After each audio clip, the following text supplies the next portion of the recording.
Hello there, we are the University of Illinois team competing in the CCEFP's Excavator Design Competition. Hi, I'm Andy and I worked on TOPS loading conditions and finite element analysis.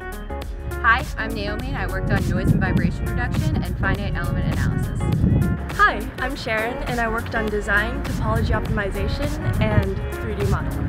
Hi, I'm Luke and I worked on structure and materials testing.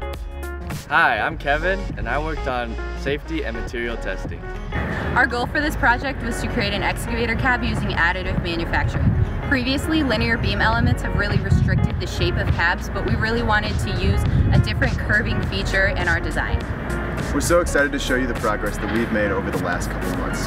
Participating in this competition is also satisfying our requirement for the senior design project at University of Illinois, and we're so excited to show you our final design. In this video, we're going to talk about the steps in detail how we arrived at our final design. Like with many design projects, we had to start with research, asking ourselves questions about our design. What are the essentials of an excavator cab? What is the operator required to work effectively, and how could they benefit from unique design choices? We had to ask ourselves what our excavator design could do that a traditional excavator can't. We started our background research by visiting two different places, the Caterpillar Center in Peoria and then their manufacturing facility out in Decatur. During these visits, we got to sit inside cabs and really examine their contents. We also got the chance to fully simulate an excavator cab in action. We also got the opportunity to talk with some experts and really best assess what the excavator cab operators would like to see in their ideal cab. Before we began the design process, we needed to ensure that we understood the material, the environment, and the orientation of the cab. Material testing allowed us to understand how strong our cab could be based on layered printing, and we also considered noise and vibration from the outside of the cab.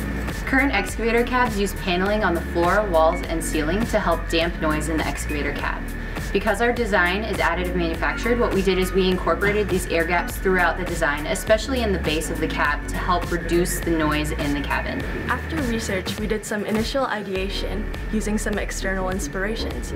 Soon after, we decided to take a more methodical form of design. We chose topology optimization, a process that uses a mathematical approach to minimize material using the inputs of loads and boundary conditions.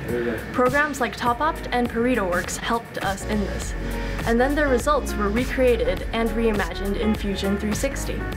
Our cab, although made of a weaker material than steel, could be more efficient in its material distribution than past designs. The results of topology optimization created very natural and organic structures for our design.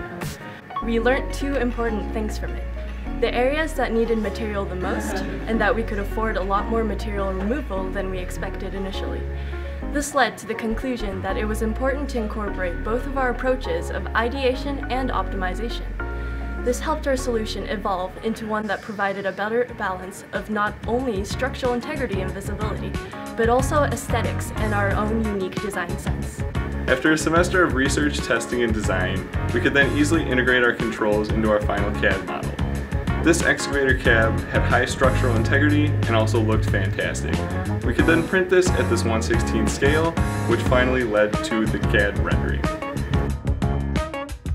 Not only did we use topology optimization to do iterative generation for our design, but we also needed to make sure that it would pass the TOPS loading criteria.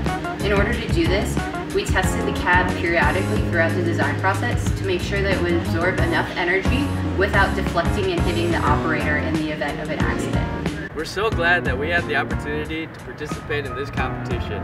The design process was a blast, and to everyone at CCEFP, we hope that you pick our design. Thank you.